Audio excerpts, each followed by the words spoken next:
بەناوی خوای گەورە سڵاوتان لەبێت بەڕێزان 2 ساڵ تێپەر دەبێت بە سەر پێکەنانی کابینە هێشتەمی حکوومەتی هەرێمی کوردستان. یادی 2 ساڵی پێکەنانی کابینە هێشتەم لە کاتێکدایە هاوڵاتیانی کوردستان لە خەیرانێکی سەختدان و حکوومەتیش ڕووبەعا موچەی فەرمانبەرانی پێنادێت. بە میواندارێک لە بەڕێزان خەڵەف ئەحمەد ئەندامی پەرلەمانی کوردستان، دکتۆر شێرکۆ حەمامین ئەندامی پەرلەمانی کوردستان لە ستۆدیۆی سەرەکی، هەروەها لە ستۆدیۆی سلێمانی فاروق محەممەد سەرۆکی بۆردی توێژنەوەی سیاسی کۆمەڵی ئیسلامی تاوتوێن پرسە دەکەین. سەرەتا ڕاپۆرتێک دەبین.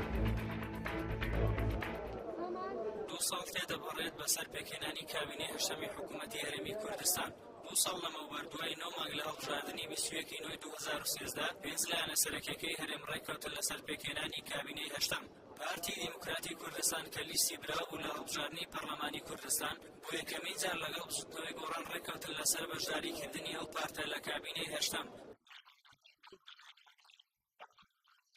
بەڵام دوای 17 مانگ بەهۆی ناکۆکی نێوانە و دوو پارتە، پارتی دیموکراتی کوردستان تاکلایەنە بڕیاری دا بە دەرکردنی وەزیرەکانی بژوردنەوەی گۆڕان لە کابینەی هەشتەم. لایەنە بەشداربووەکانی کابینەی هەشتەم هەمویان جەختیان لەسەر ئەنجامدانی چاکسازی و بەشداری ڕاستەقینە لە کابینەی هەشتەم دەکردەوە. بەڵام دوای 2 ساڵ کابینەکە نە چاکسازی ئەنجامدان نە شەراکەت پەیڕەوکرا. نێچیروان بارزانی سەرۆکی حکوومەتی هەرێم لە کاتی ڕاگەیاندنی کابینەی هەشتەمدا ڕایگەیاند ئەم کابینەیە هەوڵی تەواو دەدات بۆ بەدامەزراوەکردنی حکوومەتێکی کارە و شەفاف و هەروەها بنەمای هەوڵاتیبوون و جیاکردنەوەی دەسەڵات و ئاشتی و دادپەروەری کۆمەڵاتی لەبەرچاو دەگرێت. هەروەها مافی مرۆڤ بە تایبەتی مافی ئافرەت و منداڵ سەروەری یاسا و یەکسانی لە بەردەمیدا، دابینکردنی خۆشگوزەرانی، چاکسازی هەمەلایەنە و ڕاستەقینە، پاراستنی ژینگەی کوردستان، دۆزینەوەی چارەسەری گونجاو بۆ بەرەنگاربوونەوەی هەموو جۆرە گەندەڵێک لە دام و دەستگا و دامەزراوەکانی هەرێمی کوردستاندا پەیڕەو دەکات. کەچی دوای 2 ساڵ کارنامەی کابینەی هەش جێبەجێ نەکرا، بەڵکو ئەم کابینەیە بوو بە کابینەی قەیرانەکان و هاوڵاتیانی هەرێمی کوردستانی تووشی شۆک کرد.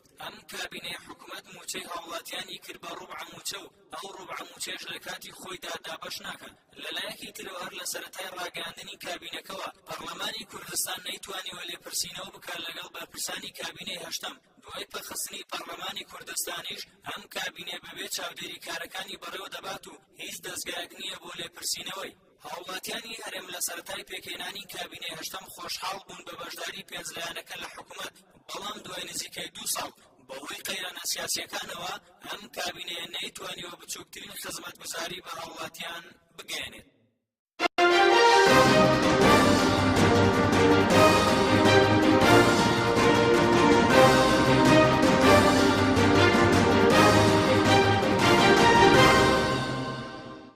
دووبارە سڵاوتان لەوێ بەڕێزان، سوپاس بۆ میوانەکانم کە خەڵەوەگەر لە بەڕێستان و دەست پێ بکەم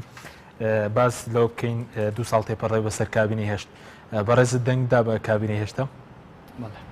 زۆر سپاس بۆ ئەو بەرنامە.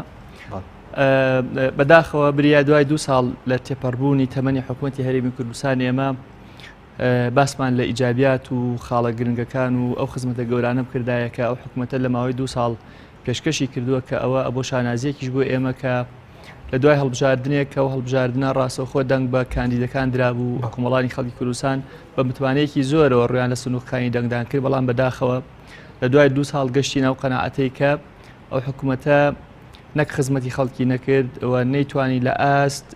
ئەو متمانە و دەنگانە بێت کە خەڵکی کوردستان بە ئێمەی دابوو و ئێمە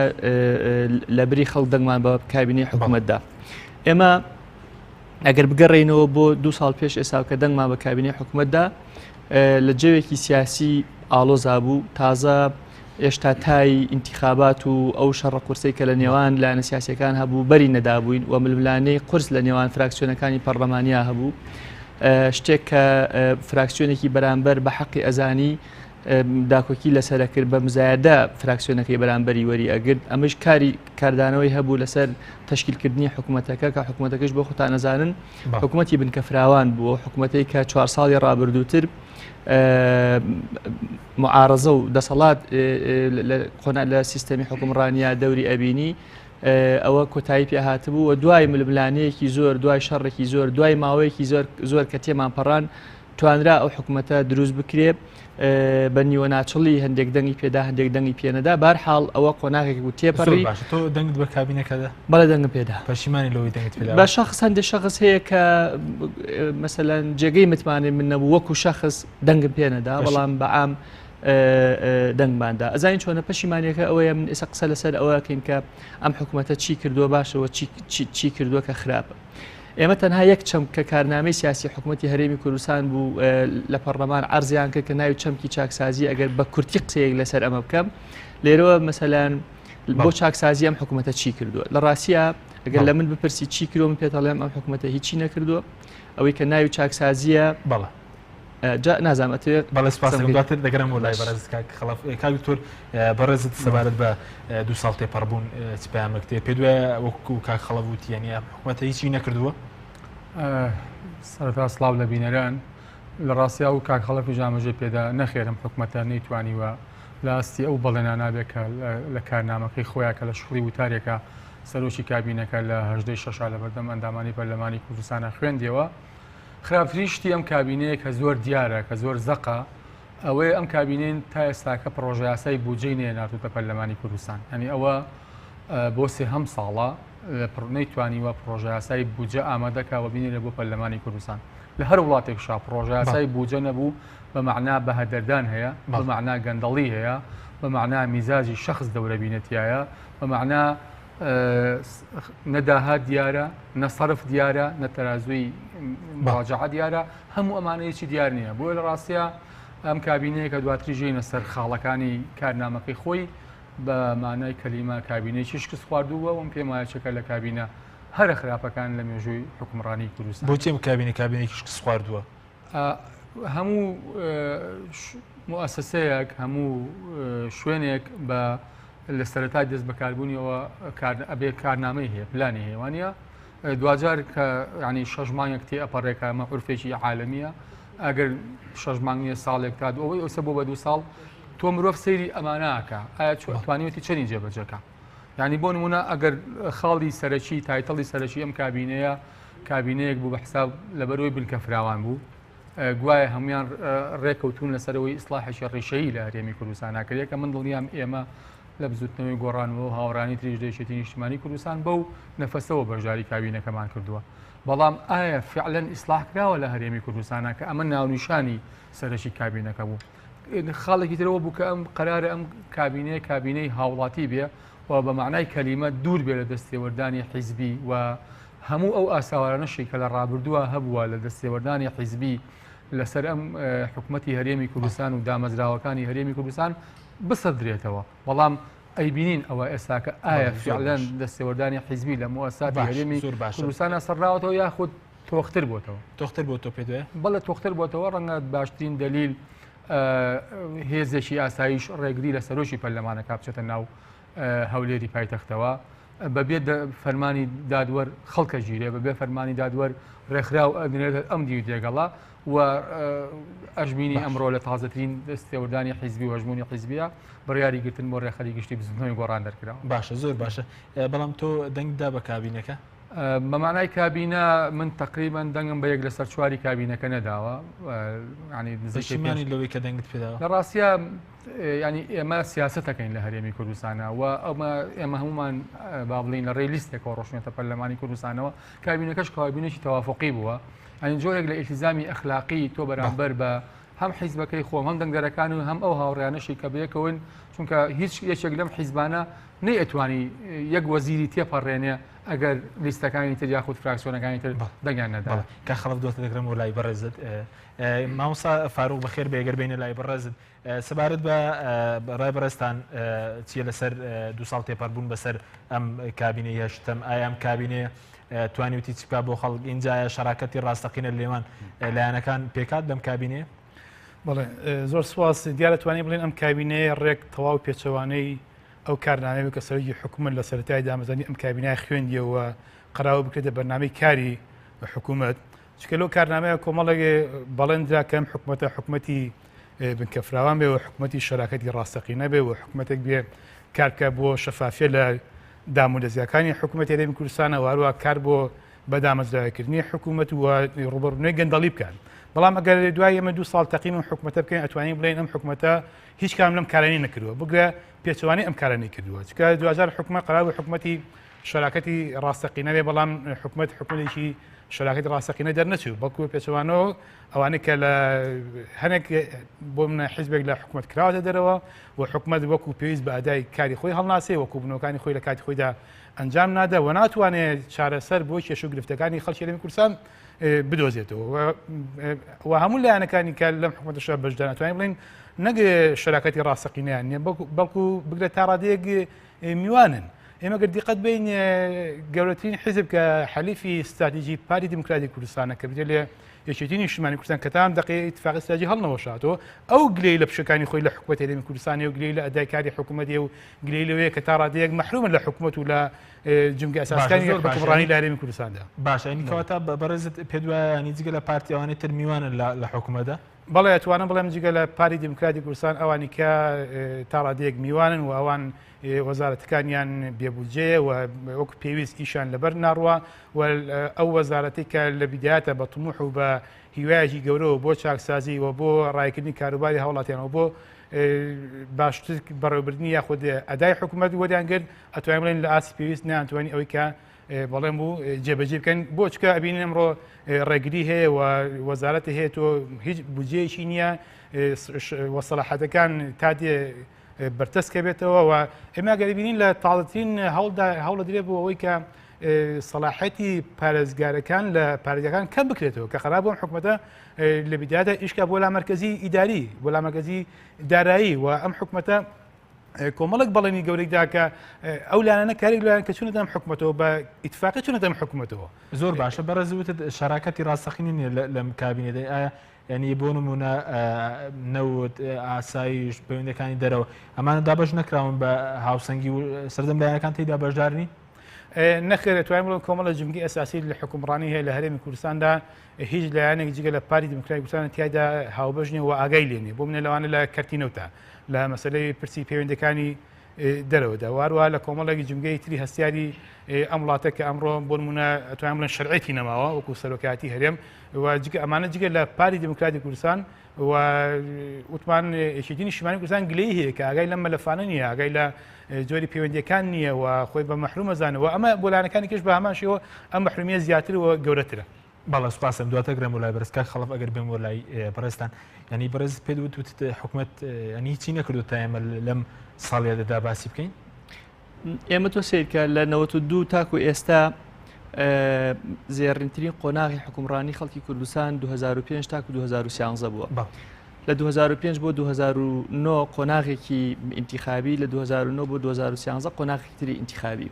تۆ سیرکە لە هەموو مەجالەکان خەڵکی کوردستان پێشکەوت ئەزمموی حکومڕانی هەرێمی کوردستان پێشکەوت لە هەموو سولفەکانەوە بیگرە پارە ئەدرا بە هاوڵاتیان جموجوڵێکی ئاعتیادی زۆر باش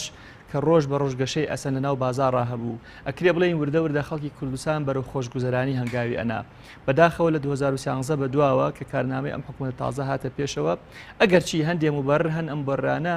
هەمیشە لە حکوومەت و دام و دەستگا تەقلیدیە کۆنەکانی دنیاە مبەڕی بۆ شکستەکان مبەڕی بۆ دواخستنی کۆمەلگا مبەڕ بۆ ئەم شتانەیە ئەگەرچی هەندێک لە مبەرانش هەیە کە ئەم تەبریهێنانەوە لە لای من هیچ جێگەی قەناعەت نییە تا ئێوەرە بۆ منی باسکەن هیچ وەری ناگرم سەر ڕای ئەم بەرانە بەڵام تۆ سیرەکەی ئەو قۆناغە زێڕینی حکومڕانی کوردستانی کۆتایی پێهێنا ئەم کابینەی حکوومەتی هەرێمی کوردستان لە موچەوە بیگرە تاکو بۆ پێدانی سولفەکان تاکو پێدانی پارە بە کۆمپانیاکان بۆ ئاودانکردنەوەی ئەم وڵاتە بۆ پێدانی قەرز بە کشت و کاڵ بە گەشت و گوزار بە بازرگانی بۆ هەموو لایەنەکانی تر هەمووی وەستاوە تەنانەت موچەکەی وەک لە سەرتاوە باستان کرد ڕوبع موچەیەکیشان پێ نادرێت کەواتە من بەکوێی ئەم شان و باڵی ئەم حکومەتەیە هەڵ بدەم دڵم بەکوێی ئەم حکومەتە خۆش بێ ینی سەر ڕای هەموو ئەو ئێمە لە سەرتاوە کە لە پەرلەمان دەست بەکار بووین دوای تەمومژە سیاسەکەی کە بەری داین کە کۆتایی پێهات کە ئەو قۆناغێکی سیاسیە بە قەناعەتی من ئاساییە ینی ئەو تەشەنوجە سیاسیش هەبێ ئەوە ئاسایی نیە هەر تێی نەپەڕێنی ئەمە خەریب و تێمان ئەپەڕان و دعمێکی زۆر باشی حکوومەتمان ئەکرد و پشتیوانێکی زۆر باشی حکوومەت وی تەنانەت ئەو وەفدانێکی کە ڕەوانەی بەغایان ئەکرد ئێمە پێشنیارمان پێدان چۆن قسە بکەن ئێمە بۆی پشتیوانی سیاسیان بۆ دەرببڕین پشتیوانی قانونی شەرعیان بۆ دەرببڕین هاوکار و پشتیوانیامی بەڵام بەداخەوە گەیاندیانە قۆناغێک کە ئێستا بۆ خۆشیان پیان چارەسەر ناکرێت تۆ سیر کە لە ڕووی پەیوەندیەکانی هەرێمی کوردستانەوە لە 2013 و 14 بەدواوە چیان لە پەیوەندیەکانی ئێمە بەغا کرد چیان لە پەیوەندیەکانی ئێمە و دنیای دەرەوە کرد یعنی تۆ سیر کە ئێمە پەیوەندیەکانی ئێمە لەسەر ئاستی ئەمریکایە جێگەی دڵخۆشی بوو ئێستا پێویستمان بە پارێشمان پێنادەن ینی پێویستمان بەوەیە قەرزیان لێ بکەین قەرزیشمان پێنادەن پێویستمان بەوە هەیە کۆمپانیەکانی گەورە زلێزەکانی دنیا بێن لە وڵاتی ئێمە سەرمایه‌گوزاری بکەن ئەوە تا ئەم حکوومەتە بە شێوازێک هەنگاوی ناوە ئەم سیقە و متمانەیشتی لەدەستداوە کە لە کاتێکدا لە قۆناغی 2005 بەدواوە شەڕ بوو لەسەر وەبەرهێنان لە هەرێمی کوردستان لەلایەن کۆمپانیەکانی دەرەوە شەڕ بوو لەسەر ئاوادانکردنەوەی ئەم وڵاتە ئێستا جەوێکیان دروست کردووە بۆ خۆی تۆ سیرکە یۆنان بە گەورەترین قەیرانی ئابووریا تێپەڕی پارێکی زۆر قەرزارە بەڵام نهاتۆ دەست با بۆ کەمکردنەوەی موچەی فەرمانبەرەکانی ئەمە موچەی فەرمانبەر کە وەک نمونە باسی ئەەکەین یەکێکە لەو متمانانەی کە یەکێکە لەو خاڵانەی کە متمانە لە نێوان خەڵک و حکوومەتە نایەڵێ من چی دەڵێکم بۆ حکوومەتە خۆش بێ کە ناتوانێت موچەی خاوەن پێداویستی تایبەت بدا ناتوانێت موچەی نابینایەک و کەم ئەندامێک و کەم دەرامەتێک بدا تا دێ ڕێژەی هەژاری لە هەرێمی کوردستان بۆ خاڵی سفر ئەڕوا من نازانم ئەم دام دەستگانی ئەم وڵاتی ئێمە ئاگان لە حاڵی خەڵک هەیە ئەزان خەڵکی کوردستان لە چ بارودۆخێکە ئەگوزارێ و ئایا ئەزانن کێشە کۆمەڵاتەکان چۆتە چه ئاستێ ئایا پرسیارە لە دادگاکانی هەرێمی کوردستان ئەکەن بزان ڕێژەی تاوانەکان لە هەرێمی کوردستان چۆتە چه ئاستێ خۆ آخر بەرزبوونەوەی ڕێژەی تاوان لە دادگاکانی هەرێمی کوردستان پەیوەندی بەو ئیدارەدانە سەقەتەوە هەیە کە ئەم حکوومەتە ئەم کابینەیە پێشکەشی خەڵکی کوردستانی کردووە لەبەرەوە ئەگەر پەرلەمانێکی کارا و پەرلەمانێکی بەدەسەڵات هەبێ مەفروزە ئەم کابینەی حکوومەتی هەرێمی کوردستان متمانە لێوەربگیرێتەوە ئەبێ شخص بە شخص ئەگەر لە کابینەکەیش متمانە وەرنەگیرێتەوە کە جێگەی ئەوەی لێوەربگیرێتەوە ئەبێ وەزیر بە وەزیر کە من تەسەوور وایە یەک وەزیری لێ بەدەر نابێ ئەبێ هەمویان ساحبی سێقایان لێ بکرێت ئەو حکوومەتە بە هەموو پێکاتێوشیانی وێ کە پەرلەمان کوردستان متمانە لێوەربێت ئێستا ئەگەر پەرلەمان کارا ببێتەوە لە ساڵیادی دووهەم ساڵی تێپەڕبوونی تەمەنی ئەو حکوومەتە منی کەم کەسە داوای ساحبی سێقە لەو حکوومەتە بکەم لە هەمویان لە پێشا لەیەکێتی اینجا لە پارتی اینجا لە گۆڕان اینجا لە هەموو لایەنەکانی لەبەرەوەی بۆ تۆ سیر کە چاکسازی یەکێک لە کارنامەکانی ئەم حکوومەتە مەسئلەی چاکسازی بوو چیان کردو بۆ چاکسازی سیرکە لە 95 چاکسازی پشتیان بەکەمکردنەوەی خەرجی بەستووە و زیادکردنی داهات لە کەمکردنەوەی خەرجیا لە 8 کەمکردنەوەی خەرجی پشتیان بە پاشەکەوتی زۆرم لێی موچە بەستووە پاشەکەوتی زۆرم لێی موچەش نهاتوون لە باڵاکانەوە لە پێشا دەست پێ بکەن هاتوون لە یەکێکەوە کە 150,000 هەیە لیان بڕێ تاک و دێتە سەرەوە جا تۆ سیرکە ئەو وەزیر و پەرلەمانتار و ئەوانەی کە بە ناشەرعیش وەزیر و پەرلەمانتار بوون ناڵێم هەمویان خانشی کراون لە ڕابردوو هی ئەوان لە هەموو چین و توێژەکانی ئەم وڵاتە کەمتریان لێ بڕاوە کە مەفروض بوو ئەوان لە هەموو چین و توێژەکانی ئەم وڵاتە زیاتری لێ بڕای لەکوێی دنیا هەبووە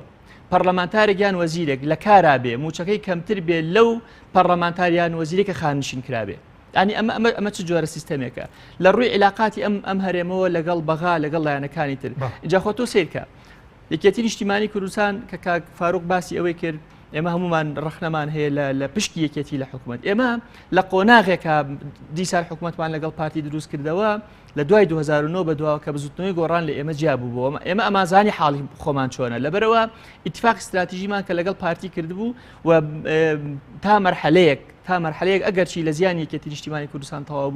بوو بە خێروبێر بۆ ئەم وڵاتە ئێمە ئەمازانی قووەتی خۆمان چۆنە لەبەرەوە ئەو 50 کە پارتی لەگەڵ ئێمەی کردبوو ئەگەر شتێکیش لەوە کەمتر وایە ئێمە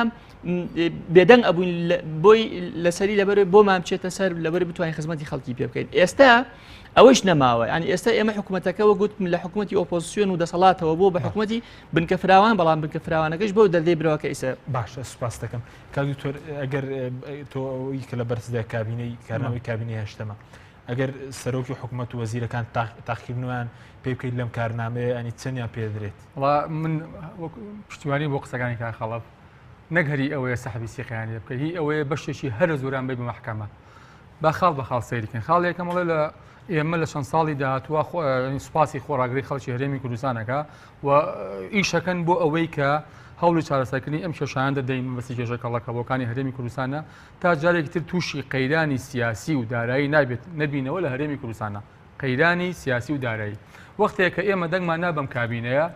تقریبان مانگونی وێ موچە دواکە و ئێستا جگەل لەوەی کە بە پاشەکەوتی زۆرەملەی نایاسایی کە هی 4 مانگی ساڵی 2015 نەداوە بەم ڕۆبع موچەیەشەوە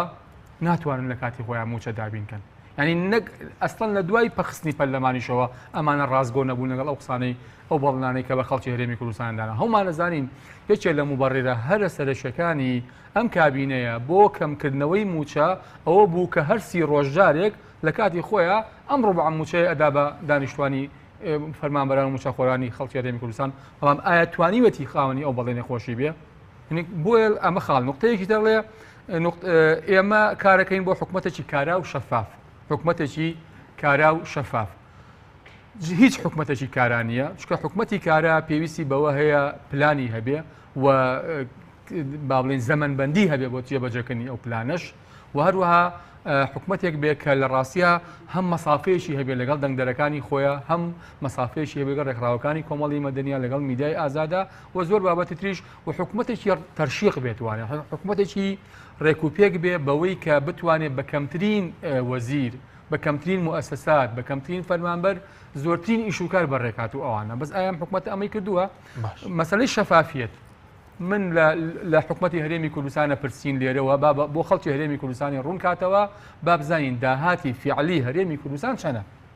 بە داهاتی ناوخۆوە بە داهاتی نەوتی تەنکەرەوە بە داهاتی نەوتی بۆریەوە بە داهاتی LPGەوە بە داهاتی مشتاقاتی ئەسڵەن لەبری حکومەتێکی شەف حکومەتێکی تاریکمانەیە بە دڵنیایی ینی جارێک ئێڵێمەوە جگە لە هەموو ئەو تاریشەیە کە لە حکومەتی هەرێمی کوردستانە هەیە کە پرۆژە یاسای بودجەشی نەبووە ئەوە چەندین جار تاریشەکەی زیادە بێ و چەندین جار مەسافەی بەهادەردان و گەندەڵی زیابێ تا ئێستاکە حکومەتی هەرێمی کوردستان نەیتوانیوە متمانەیەک دروستکە لە بینی خۆی و پەرلەمانە لە بینی خۆی و هاونیشتوانیانی کوردستانە ئایا ئەم نەوت بە چە نەفرۆشێت ینی ئێستاکە لە بازاڕەکانی جیهانە نەوت بە حدودی $50 و بۆ سەروتریشە بەڵام کە وەختێ لێکی دەیتەوە بەو داهاتەی کە حکومەتی هەرێمی کوردستان لە راپۆرتی مانگانەی خۆیان لەسەر سایتی وەزارەتی سامانە سروشتەکان بڵاوکاتەوە یعنی زۆر جار نەوتەکە لە بینی $24 و $25 و تۆ ئەگەر تاخیرنەوەیان بکەیت چەند دێننەوەوانە بە دڵنیایی وکوتم ئەمانە وەکو کاخەڵەفی ژووتی جگە لەوەی کە شایانی سەحبی سیقن شایانی ئەوشن بەشێکی هەرە باشیان بدەی بە محکەمەوە لەسەر تۆمەتباری سەرەکیە لەم حکومەت بە پلەی یەکەم سەرۆکی ئەنجومەنی وەزیران و ڕەنگە وەزیری سامانە سروشتەکان و وەزیری توانم بڵێم ناوخۆ و زۆر شوێنی تریش و لە ڕاستیە بە فیعلیش ئەتوانم بڵێم ئەنجومەنی هەرێمی بۆ کاروباری نەوت و گاز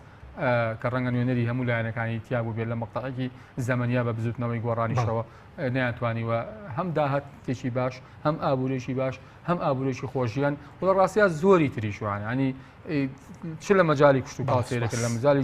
شارەوانیە سیرەکرد لە مەجای سێکتەری پەروەردا ینی بێنە لە بەرچاوی خۆ دوای ژێنە سەری دواتر چه ساڵێک بووە کە پرسیار دزە بکات و بەم شێوەیە دواتر بێمە لای بەڕێستان مامۆستاگەر بێمە لای بەڕێز سەبارەت بۆی کە تا چەندێک ئەو اتفاقی کە کرا لە سەرای پێکێنانی کابینی هەشتم لە نێوان لایەنە سیاسەکان ئایا اتفاقانە جێبەجێ کراون کە مەسەڵەن سەرجەم لایەنەکان جەختیان لە چاکسازی و شەراکات دەکردەوە بەڵێ بێگومان هەموو لایەنەکان کە بەژایی حکوومەتیان کردووە کاتی خۆی بە ڕێکوتنامەیەک بە اتفاقیەک لەگەڵ لایەنی زۆرینەی پەرلەمان کە بجێ لە پاری دیموکراسی کوردستان چونە ناو حکوومەتەوە بەڵام ئێستا هەموو لایەنەکان گلەی ئەوان هەیە کە ئەو ڕێکوتنامەی کە پێشردە حکوومەتەوە لە ساعت 50 جێبەجێ نەکراوە بگرە کەمتر نزیگەی لە ساعت وای بڵێن 20 بۆسی ئەو ڕێکوتنامە جێبەجێ کراوە چکە هەموو لایەنەکان جگەلەوەی کە لە پشی خۆیان بە مەحروم ئەزانن هاوکات لە ڕووی ئاسانکاریەوە لە ڕووی زەمینە سازیەوە لە ڕووی لە بەڕۆشتنی کارەکانیانەوە لە ڕووی دابینکردنی بودجە بۆ وەزارەتەکانیان و پرۆژەکانیان هەموو ئەمانە نیگەرانیان هەیە و هەموو ئەمانە گلیان لە خودی خۆیان گلیان لە ئەدای حکوومەتی ئەنچە جای بۆ لایەنەکانی کە بڵین بەشدار بوون لە حکوومەتە واگەر ئێمە دیقەت بین ینی ئەو هەموو ئەوانەی کە بە اتفاقی چونە دەر حکوومەتەوە لەسەر تەشی دەکەن لەسەر پرسی شەفافیت و پرسی ڕوبەڕوونەی گەندەڵی و پرسی چاکسازی بەڵام ئەگەر دیقەت بی هەموو ئەمانە بەرەو خراپتر ڕۆشتون و هەموو ئەمانە جێبەجێ نەکراون ئەگە ئێمە بەرگەی یاخود کایکای بواری حکومڕانی هەرێمی کوردستان بخینە بەر ئەزمون ئەتوانی بڵێن لە زۆربەی هەر حکومە شکستێنەوە بۆ نمونە لە کەرتی نەوتە ئەتوانین بڵێن سیاستی نەوتی هەرێمی کوردستان شکستێکی گەورەی هێناوە تازە بە تازە دوای نزیکەی ساڵێک لە ڕاگەاندنی سەربەخۆیی ئابووری بانگەشەیە واگەن جارێکی بگەڕنەوە بۆ بەغداد لە مقابل ئەو نەوتە مانگانە $1,000,000 باتێ لە کاتێکە خۆیان ڕایگەن کە ئەو داهاتی کە دەستیانەکرێت کەمتر لە $400 ملیۆن بەڵام دا لە بەغاکەن $1,000,000 بباتێ و بگەڕنەوە بۆ بەغداد کاتە ئەمە لە کردن تاتوان بڵێن بەتەواوی شکستێنەوە لە بواری چاکسازیە چاکسازی لەم حکوومەتە بووە مای بڕینی قوتی هاوڵاتیان بووە مای بڕینی موچەی فەرمانبەران ینی چاکسازی حکوومەت وای لێکی هاتەوە کە بڕینی قوتی خەڵک بڕینی موچەی خەڵک ڕوبع موچە بە چاکسازی لە قەڵەمەدا کەمە ئەگەر حاڵ وابێ ینی خەڵک داواکە چاکسازی هەر نەکرێت کە بە بڕینی موچەی ئەو تەواو بێ لە دوای ڕوبەڕوونی گەندەڵی ینی تا ئێستا نەمان بینی مەلەفێک کە ڕۆژانە باز داواکەن کەەوەنە مەلەفی گەندەڵی ڕەوانەی دەستی نەزاها کراوە ڕەوانی دادگا کراوە دادگای لە کۆڵنەوە بۆ ڕوبەڕوونی گەندەڵی پێگەنرا نەمان بینی بەرپرسێکی باڵای ئەم هەرێمە وەزیرێک کەسێک لە ئاسی مووقعی بەرپرسیارەتی باڵایە ڕەوانەی دادگا بکرێ لێپرسینەوەی لەگەڵا بکرێ و دادگایکی دادپەرانە کە دادگاکان خۆیان سەرپەرشتەکەن خۆیان بڕێبن و بە یاساکانی خۆیان بێن دادگای بکەن و محکەمەی بکە. زۆر باش مامۆستا بە ناوبڕێک وەربگرین دواتر دەگرێمەوە لای بەڕێز قسەی زیاترەکەن بەڕێزان ناوبڕێکی کورد وەرگین دواتر دەگرینەوە لای میوانەکانمە.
دووبارە سڵاوتان لەبێت بەڕێزان مامۆستا فاروق ئەگەر بێمەوە لای بەڕێز دووتت ئەم حکوومەتە شکستی هێناوە ینی لە جێبەجێکنی کارنامەکەی بەڕێستان مامۆستای زانکۆشین ینی ئەگەر تاقیکردنەوە بکرێت بەڕێز چەند بە حکوومەت دەدەیت لەم کارنامەیە و لە جێبەجێکنی هەرکەکانی لە ماوەی 2 ساڵە. بەڵێ بێگومان ئەنیم حکوومەتە بێگومانەوە هیچ کە حکوومەتێکی شکست خوارەوە حکوومەتێکە کە بێگومان کەوتووە و ئەم حکوومەتە نەک ئەوە بەدەوری دومیش دەرناچێت بەم ئەدای خۆی کە بەردەوام بووە يعني قال دو صال حسابي بكين دو خل امتحان بكر بيه ليش أنا درنت وليش أنا سركوتو نوا شيء كأوي كجرينجا أم حكومتين نزيجي دو صال دامز دوا نزيجي صالح يوم حكومتين لدلوي تشاودي برلمان بو يعني هو هش مانجا برلمان بيجي خراوة وحكومتين كلدلوي برلمان وحكومتين لبرامج كز بالبرسيارنية لبرامج برلمان كا بالبرسيارنية ومن لسقسي أو برزانة كالن أجا برلمان بو أبا حكومتين سحبي سيخيل بكره من الان بلو يوم حكومتين برلماني بخسته ياخذ أويك دەسەڵاتداری حقیقی حکوومەتە پەرلەمانی پخسا بووە ئەم پەرلەمانە سەحبی سیقیلم حکوومەتە بکردە لانی کەم وەزیرە چەند وەزیرێکی کە بە ئاشکرا دیارە کە سەرچاوی کێشەکانن کە ناشەفافن کە داهاتی وەزارەتەکانیان و پلان و پرۆژە وەزارەتەکانیان ڕوون نییە وە گرێبەستەکانیان دیار نییە ئەوە لانی کەم ئەم وەزارەتانە یاخود ئەم وەزیرە سەحبی سیقی لێ بکرێت چ وەزیرێک لە حکوومەت سەرچاوی کێشەکان و قابلیەوە بوو کە پێشەوەی پەرلەمان پەک بخرێت متمانیان لێ وەربگیرێتەوە. بەڵێ بێگومان ینی بە دەرەجەیە یەکەم حکوومەت ینی کۆی حکوومەت بڵین ئەو سەرۆکاتی حکوومەت بەرپرسیارە و بەتایبەت دواتریش ئەو لایەنەی کە زۆرینەی حکوومەتی پێگەناوە پشکی یەکەمی و پشتی شێری بەرەکەی لە حکوومەتە و دوجارش ئەمە ئەبینین ینی چەند وەزارەتێکمانەیە هەموو لایەنەکان گلەیان لێ هەیە بۆ منە لە وەزارەتی سامانە سروشتەکان کە تا ئێستا ئەم وەزارەتە هیچ داتایەکی هیچ ئامارێکی لەلایەن پەرلەمانەوە تەزیق نەکراوە لەلایەن واتە بە دروست دانراوە و لەلایەن دیوانی چاودێری داراییەوە ڕێگە نادرێت ڕقابەیە یاخود چاودێری لە داهات و لە داهاتەکان یاخود لە ئامارەکان و ئەم وەزارەتە بکرێت کاتە وەزارەتێکە فعلەن شکستی هێناوە ئێمە ئەگەر سێکین ئەمڕۆ لە حکوومەتی هەرێمی کوردستان بڵێن شتێکمان نییە بە ناوی حکوومەت ناوەکەیمان هەیە بەڵام لە ڕووی پێگاتەوە لە ڕووی ئەداوە لە ڕووی میکانیزمی کارکردنەوە لە ڕووی کۆبوونەوەی هەفتانەوە ئەمانەمان نییە بەڵکو لژنەیەکی مستەقەرترمانەیە کە بریتێ لە لیژنەی کەنا ناوڕوبەڕنووی قەیرانەکان ڕاستی ئەمە حکومڕان و حکوومەتی حەقیقیە کە چۆنڵێ چەند کەسێکی کەمیتیە و ئەمانە مانگی جارێک لە کاتی سەروبەندی موچیا کۆبنەوە بڕیار ئەدەن و بڕارەکان دێت ئەنجومەنی وەزیران و لە ئەنجومەنی وەزیران ئەگەر نەڵێن هەمووی وەڵامتوان بڵێن زۆربەی بڕارەکانی ئەم لیژنەی لە ئەنجومەنی وەزیران پەسەند دەکرێت و تێپەڕێت و دواتر خێتە بەرنامەی کارۆچنی بەڕێزت بەناو حکوومەتە حکوومەتی ئەم حکوومەتە ئەتوانین بڵێن تەنها بەناو حکوومەتە واگە بەڕاستی ینی حکوومەت ئاوا بێ نەبوونی باشترە نەبوونی باشترە ئەم حکوومەتە ئەگەر حکوومەت ئاوا بێ بۆچی نەبوونی باشتریان بەڵێ چکام حکوومەتە لە سایی بوونیم حکوومەتە ینی کێشەکان گەورەتر بوون قەیرانەکان گەورەتر بوون باش سوپاس دەکەم دواتر لەگرێم لای بەڕێز مامۆستا کاک خەڵەوەگەر بێم لای بەڕێستان ینی کەم حکوومەتە بەم شێوە خراپ بەرچێکتان بە خراپ وەسفی دەکەن ینی هەموو لایەنەکان لێ بەرپرسیارە خوتەنە لایەنێک لێ بەرپرسیارە زۆر جارێنیش کەس خۆی ناکات بە خاوەنی وەڵی مەسئولەتی گەورە لە ئیشکردنا ئەوەیە چۆن سەرکەوتنەکان خۆت بە خاوەنی ئەزای شانازی پێوەکەی مەفروزە لەو قۆناغانشی کە سەرکەوتونی کە شکستی خواردووە بە مەسئولانە تەسەڕوفکەی و بۆستی بەرامبەر بە قەیرانەکان. ئێمە باسمان لە سیستەمە باسمان لە شخص نییە. تا 2005 تا 2009 تا 2013 ئەم سیستەمی حکومڕانیە لە کۆتایی 2013 تا 2014 ئاهێکی تیا مابوو کە ئومێدی پێی هەبێ شخصی بە کەفاەتی بچێتە ناو بتوانێت ئیش خۆ ئێستا شخصی بە کەفاەت لە ناو حکوومەتەکە هەیە بەڵام تااقەتی پڕووکاوە لە بەرەو سیستەمەکە چۆن محاولەیە کە کاتێک گەزانی لەو سەرەوە بە ماندوێتی دەرەچێ هیچی نەکردووە بۆ اینجا یەک حاڵەت هەیە کە تۆ لە شوێنێک ئیشی کرد کە جوهدی سەرف کرد کە ماندوو بوویت نەتیجەت نەبوو بێگومان خەلەلێکی گەورە هەیە بۆیە تۆ بێ نەتیجە ئەگەرنا هیچ کێشەیەک لە بەردەم ئینسانە ئەوەندە گەورە نییە کە نەتوانێت نەتیجە هەبێت تۆ سیرکە لە حکوومەتەکانی ڕابردوومان بە هەر 2005 بە دوا باسی بکەین لە مەسلەی بوونی شەفافیت گرێبەستی نەوتی هاتوتە پەرلەمان لە پەرلەمانە لە هەموو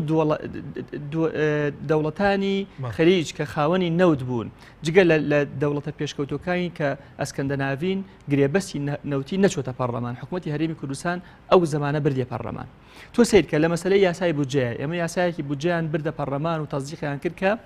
ئیعلانیان کرد لە سایتەکان لە کەناڵەکان لە سایتە ئەلکترۆنیەکان کە خەڵک ڕەئی لەسەر بدا ئەم قۆناغە ئێستا هەر شتێگەڵی خۆ لە بەغایش ناکری کاک خۆ تۆ لە بەغا ناکری ئاسایی تۆ لێرە بیکەی یاسا ڕێگەی پێداوی دەستور ڕێگەی پێداوی ئەتوانی پەرلەمانی شەرعی خۆت هەیە حکوومەتی شەرعی خۆت هەیە تۆ سیرکە ئەنواعی سولفەکان لەم هەرێمە خەرج ئەکرا لەو قۆناغە ئەمە باشە ئێستا پارەمانی و قەیرانی دارایی هەیە وازە سولفەکان بێنە وەرە بۆ دروستکردنی جەوێکی بازرگانی جوڵاو کە بەرەو بازرگانی ئازاد ئەڕۆشین یەک حرەکە لەم هەرێمە دروست بوو کە مای شانازی هەر هەمومان بووە وەکوتمان گەورە بازرگانەکانی دنیا گەورە کۆمپانیەکانی دنیا ڕویان لە هەرێمی کوردستانە کرد ئەمانە هەمووی نەما واز لەمانەش بێنە لە ئێستاە ئەم حکوومەتە من تێ ناگەم بۆ دەسەڵات شۆڕ ناکاتەوە بۆ محافەزات بۆ قایمەتەکان بۆ ناحەکان تاکو بتوان ئەو مۆزەفەی کە تۆ ڕوبع موچەیەکی ئەدەیتە ئەبێ پێشی بڵێ ڕوبعی ئەو کاتی کە پێشتر داوام و بکردم ئەوەندە داوام بۆ بکە باشە ئەگەر مۆزەفێک لە پێشووترا لە سعات هەشت بێ بۆ دەوام سعات دوو دەوامەکەی تەواو بێاسی تەواو بێ ئێستا ئەبێ نۆ بڕاو سعات 11:12 بێتەوە ئەی ئیشوکاری هاوڵاتیان چۆن ڕای ئەکرێ بۆ پێدانی یەک دروستکردنی معمەلێکی عەلاف لەو شارە زورە بۆ مەسائلی کشتتوکاڵی بیکەی ئەبێ هەرچی وەزارەتی ئەم حکوومەتە هەیە موافقەتی بۆ بکە لە ئاو لە کارەبا لە ئاوی ژێرزەوی لە ئاوی سەرزەوی لە ئاسار لە جادە لە ڕێگاوبان لە ئەوێ هەمووشی ئەبێ بچێتەوە بۆ هەولێر آخر حکوومەتداری ئاوا چۆن ئەکرێ تۆ ئەمە لە کاتێکە ئەڵێ ئەمە سعری نەودا بەزیوە تەشعی کردی کشتتوکاڵەکەم کردی گەشت و گوزارەکەم ئەمان ینی ئێستا سەرجەم هێزەکان بەشدارن لەو شکستێکە بەرز و کابینی هەشتم شکستێنەوە بەڵێ بگومان هەمویان بەشدارن هەموو هێزەکان تایە بەشدارن چکە ئەم حکوومەتە خۆ یەک هێز دروستی نەکردووە ڕاستە لە نەتیجەی تێکچوونی هاوسەنگی هێز لە هەرێمی کوردستان هێزێکی دیاریکرا و تایە باڵا دەست بوو بەڵام خۆ لە نەتیجە هەموو هێزەکان تایە بەشدار بوون ئەوەی کە کاک فاروق وتی ئێمە بۆ پێشووتر هەنگاومانە ناوبە لێسەرنەوەی متمان لەم حکوومەتە ئێمە تازە چوو بووینەوە سەرسکەی کاری خۆمان دووچاری قەیرانی یاسای سەرۆکایەتی هەرێمی کوردستان بووین لەو دوای ئەوە وەزع دروست بوو کە ئیتر ئێمە لیژنەکانی پەرلەمان نەبێت هیچ ئیشێ لە پەرلەمانی کوردستان نەماوە خۆ لیژنەوە نووسینگەکان بەس لە پەرلەمانی کوردستان کارەکەن و ئەو پەرلەمانە ئەبێ لە دانیشتنی فراوان لە بەرنامەی کار لە کاتێک کە دەستی سەرۆکایەتی بەرنامەدا ئەنێ چی بکرێ لە پەرلەمانە بەڵام کە تۆ پەرلەمان دەست بەکار نەبێ مساحبی سیقلەکێ بکەین جا ئێمە ئەو کات کە متمانەیەکمان دابوو و چاوەڕێمانەکە بزانین لەسەر ئەرزی واقع چی ئەگوزارێ لەم حکوومەتە سەرڕای ئەوەیش وەزیر هەبووە لە 15 جار لە 16 جار زیاتر بانگێشی پەرلەمانی کوردستان کراوە هەم بۆ هۆڵی پەرلەمان هەم بۆ لیژنەکانی پەرلەمان لێپێچینەوە کراوە ئێمە گەیشتبووینە ئەو قەناعەتەی لە ناو لیژنەکانی پەرلەمانە کە من یەکێتی نیشتیمانی کوردستانم ئاسایی بێ لە لام لە لیژنەکەی خۆم وەزیرێکی یەکێتی بانکەین بۆ بەو مادەی کە ئەتوانین ئەگەر وەڵامەکانی جێگەی قەناعەتی ئێمە نەبوو سەحبی سیقەی لێ بکەین یەکێکی کۆمەڵی ئیسلامی یەکێکی بزوتنەوەی گۆڕانێکی پارتی گەیشتبوون ئەو قەناعەتی وابیر بکەینەوە وەڵام بەداخەوە دۆخە سیاسیەکە تێکچوو ئەم دۆخە سیاسیە کە تێکچوو وەک گوتمان سیستەمەکە کۆنە لە دوای سیستەمەکە تەوازنی هێز لە هەر وڵاتێک تێکچێ ئەگەر خەڵکی بیرمەندی عاقڵی شارەزای بە تەجروبەی تیانەبێ تێکەچێ ئێستا بۆ دروستبوونەوەی هاوسەنگی هێز لە هەرێمی کوردستان هەنگاوێک نراوە گرنگە لە دوای ئەم هەنگاوی تبرێت تاکو بتوانین متمە ئەگەر چی من ئەم حکومەتە هاوسەنگی هێزیش دروست ببێتەوە پەرلەمانیش کارا ببێتەوە تەسەور ناکەم تازە ئەم حکومەتە بتوانێت بچێتەوە سەر سکە لەو ماوەکورتەی کە ماوە 2 ساڵە بتوانێت هەموو ئەو طموحانەی کە ئێمە خەڵکی کوردستان هەیەی بهێنێتە دی. بەڵێ سوپاس دەکەم کاک دکتۆر بێم وەلای بەڕێزت ینی سەبارەت بەوەی کە ئایا سەرجەم لایەنەکان بەشدارن لەم شکستانە یاخود تەنیا ینی بەسەر لایەنە یاخود هەموو لایەنەکان بەشدارن بێگومان ئەوانەی کە کابینەکان پێکێناوە هەرێکە بە حەجمی خۆی بەشدارە لە سەرکەوتن و شکستی کابینەکە ئێمە لە بزوتنەوەی گۆڕان تا ڕۆژی 12 ئۆکتۆبەر بەرپرسی نۆماوەی کەتیایە بووین بەڵام بەرپرسی سەرەکی پارتی دموکراتی کوردستانە لەبەرەوەی یەکەم سەرۆکی کابینەکەیە و دووەم لەبەرەوەی هەموو مەلەفە هەستیارەکان لای ئەوە لە مەلەفی نەوتەوە کە سەرچاوی سەرەکی داهات و دارایە لە هەرێمی کوردستانە پەیوەندەکانی دەرەوە مەسلەی ئەمنیەت و ئاسایشی هەرێمی کوردستان وەزارەتی ناوخۆ بەشێکی زۆر گەورەی وەزارەتی پێشمەرگە وە زۆر شوێنی تریش و ئێستاش بە فیعلی ئێستا بە فیعلی دە 12 وەزارەت لەلای ئەوە ئەگەر شتێک مابێناوی حکوومەتی هەرێمی کوردستان بێ بۆیە هەر کەسا بە پێی حەجم و قەبارەی خۆی بەرپرسە بەڵام بە دڵنیایی بەرپرسی سەرەکی پارتی دموکراتی کوردستانە من ئەمێ ئەوەش بڵێم مەسەلەی سەحبی سێقە لە پەرلەمانی کوردستانە تاکو نییە ئەو پەیڕەوی ناوخۆی نەگۆڕین کە ئێمە دەستمان برد بە گۆڕینی پەیڕەوی ناوخۆکە تا ئەو پەیڕەوی ناوخۆی نەگۆڕدێ لە پەرلەمانی کوردستانە هەرگیز چاوەڕێی ئەومە بە سەحبی سێقە لە هیچ وەزیرێکرێ چونکە پەیڕەوێکی زۆر خراپە فۆتۆکۆپی پەیڕەوی ناوخۆی میسر کاتی خۆی هێناویانە بۆ لێسەنەوەی متمانە لە کابینە یا لە وەزیرە پێویستە و بەدەنگی 76 پەرلەمانتارە ناکرێتەوە من دڵنیام لەوەی ئینسانگە ڕازگۆ بێ بەم جەوە سیاسی کە لە هەرێمی کوردستانە هەیە زۆر قورسە 76 دەنگ بەیەکۆ بکرێتەوە بەڵام ئێمە دوو هەنگاومان هەنگاویشانەوە بوو کە پەیڕەوێکی تازە دابنین کۆمەڵێ مادەشمان لێ مناقەشە کردبوو پەسەندیشمان کردبوو هەنگاوی دوم کە خەڵق زانێ ئێمە لە ڕۆژی 5 دەی 2015 چەند ڕۆژە پێش پەخستنی پەرلەمان دوای ئەوەی کە یەکێک لە خاڵەکانی کابینەکە ئەوەیە کە چاودێری کارا بکرێت بەڵام سەرۆکی ئەنجومەنی وەزیران لە دوای 23 حوزەیرانەوە ڕێگری دەکرد لە وەزیرەکان بێنە پەرلەمانی کوردستان ئێمە پرۆژە یاسایەکمان حازر کرد با بڵێن لێپرسینەوەی غیابی لە ئەندامانی ئەنجومەنی وەزیران و کابینەکە هەر ئەندامێکی ئەنجومەنی وەزیران یاخود کابینەکە دوو جار لەسەر یەک کە پەرلەمان بانگی شتێکە ئەگەر ئامادە نەبوو ئەوە بە زۆرینەی سادە سەحبی سێقەی لێکرێتەوە ئێمە ئەو هەنگاوانەمان نابوو بەڵام بە نەتیجە و پەرلەمانی کوردستان بە بڕای حیزبی وەسیێنا منەوێت نقطەیەک تر بڵێم ڕاستەیە لە خاڵەکانی تر ئەوەیە کاڵێ ئەم کابینەی هاوبەشی ڕاستەقی نابێ ئەم لە حەزەی کەیسە ئێمە قسەی تیاکەین وەفدێکی حکوومەتی هەرێمی کوردستان لە رووسیایە پێکاتی وەفدەکە با بڕۆن سەیریکە وازان 5 کەس نەگە بەڵانە چوو بێتم چواریان لە پارتی دموکراتی کوردستانە هەیویدریان پارێزگاری کەرکووکە ئەین بێنە لە بەرچاوی خۆی یەکێک لە ئەندامانی وەفدەکە ئەندامی مەکتەبی سیاسی پارتی دموکراتی کوردستانە کە هیچ ئەگەر بەهڵانە چوو بێتم هیچ نەکە هەریجینێکی نییە هیچ موقعێکی ڕسمی لە حکوومەتی هەرێمی کوردستانی ئەمەیە شەراکەتی ڕاستەقینە لە حکومڕانیە نقطەیەکی دەڵێ ئێمە کارەکەین بۆ ڕێزگرتن لە جیاوازی بیر و بەچوون و ئازادی ڕۆژنامەوانی هەمومان نزانین لە حزوری ئەم کابینەیە بوو چ ئێنارتی چکەیێنێن کە هەردووچیان لە دهۆک لە هەولێر دەرکران و ئێستاکەش کەێنێن لە مەجالێکی زۆر مەحدود و سنوودارە کارەکە لەو مانتیقانە و هەروەها دنیای خەڵک و سەحەفی و ڕێکخرا و تازەترینیان کە دەرکراوە لە هەولێر و زۆر مەجای تریش بۆیە نقطەیەکتر ئەوەیە کە مەسەلا ئەوەی کەوتمانەڵێ کابینەی هەشتم زمینەی لەبار دەڕەخسێنە بۆ کاراکردنی ڕۆڵی چاودێری پەرلەمان من لێرەوە ئێڵێم تەحەداکەم هیچ یەکێک لەو پرسیارانەی کە پەرلەمانتاران نردووانە لە کاتی ئاسایی خۆیان وەڵام درابێتەوە کە پێی پەیڕەوی ناوخۆی پەرلەمانی کوردستان ئەوێ حکوومەتی هەرێمی کوردستان لە ماوەی 15 ڕۆژە جواب باتەوە کە لای من لە ڕاستیە مەسەلەی پرسیارکردنی شەکە لە ئاسە لاوازەکانی چاودێری لە حکوومەتیشە هیچ یەکێک لەو یادداشتانە هیچ یەکێک لەو باڵین پرسیارانە لە کاتی خۆیان وەڵام نەداوەتەوە وە خراپترین شتیش ئەوە بوو کە بە فیعلی پەرلەمانیان پەخست کە حیزبەکەی سەرۆکی حکوومەتی هەرێمی کوردستان سەبار بە کابینی هاوڵاتی ینی کابینی هاوڵاتی بۆ کابینی نەخێر بە هیچ جۆرە کابینەی هاوڵاتی نەبووە لە ڕاستیا کابینەیەکی حیزبی بووە من دەیان بەڵگەم لە کاتی خۆشە داوە بە حکوومەتی هەرێمی کوردستان بە تایبەتی لە کۆمپانیەکانی نەوتە بە ئاشکرا داوایان کردووە کە ئابێ تەسکی حیزبی بهێنرێت و تەسکی ئاسایش بهێنرێتوانە کە هەمووی ئەمانە سلمێنێکە ئەم کابینەی خەڵنەوە یەک نقطەی تر حەز دەکەم مەسەلەی گەشەپێدانی کەرتی کوشت و کاڵ پیشەسازی بازرگانی خزمەتگوزاری من لە وەزیری کوشت و کاڵ لە وەزیری پیشەسازی بازرگانی کە تا 12 ئۆکتۆبەر لە بزوتنەوەی گۆڕان بووە کامەیە هەنگاوەکانیان بۆ ئەوەی ئەم کەتانیان چۆن بژانەوەتەوە و چۆن توانیویانە با بڵین جیاوازی لە نێوان شار و گوندا کەمکەنەوە و چۆن توانیوانە ئابووری کوردستان بکەن بە ئابووریی فرە ڕەهەن ئێستاکە لە هەرێمی کوردستان ئەسڵەن ئەو کارگانەشی کە لە ساڵانی ڕابردووە هەبووە لە سەردەستی کابینەکانی پێشوو چێ سیاسەتی ئێستاشە هەمووی ینی ئەسڵەن ئەوانەش نەماوە بەشێکی زۆری کراوە بە پرۆژەی نیشتەجێبوون سپاس دەکەم مامۆستاگەر بین لە بەڕێز سەبار بووی کە ئەم کابینێت کە بەڕێز وتتر نەبوونی باشتر ئەم قەیرانن ئێستا بەرهەمی ئەم کابینێن یاخود بەرهەمی کابینەکانی پێشترشین لە خەلەکانی حکومڕانی بەڵێ دیارم قەیرانەی کە ئەمڕۆ کەڵەکەبووە بەرەنجامی کەڵەکەبوونی ئەزمموی خراپی حکومڕانیە لە ماوەی 24 ساڵی ڕابردووی ئەم هەرێمی کوردستانەدا بەڵام لە سەردەمی ئەم کابینەیەدا ئەم کێشانە ئەم گرفتانە ئەم قەیرانە قوڵتر بوونەوە ئەم قەیرانە زیاتر و چەند قات بوونەوە بوونە لە هیچ کام لە کابینەکانی ڕابردووە پەنا بۆ ڕوعموچە نەبراوە ڕاستە ئەم کابینێ لەم کاتەیە بوونمونە نەوت نرخی نەوت دابەزیوە و